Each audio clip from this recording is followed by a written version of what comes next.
Hi, good day to everyone.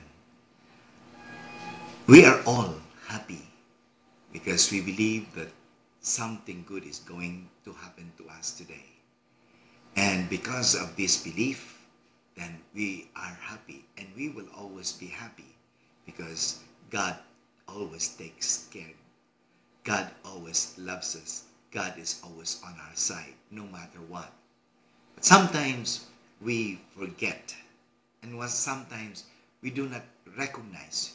Sometimes we do not see God in situations. Sometimes we do not see God in the event of our lives because sometimes our problems cause us just to blind us to not look at the power of God.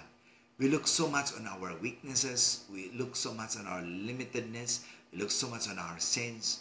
But remember, as St. Paul says, where sin abounds, grace more abounds. Because God is powerful. Grace is powerful than sin.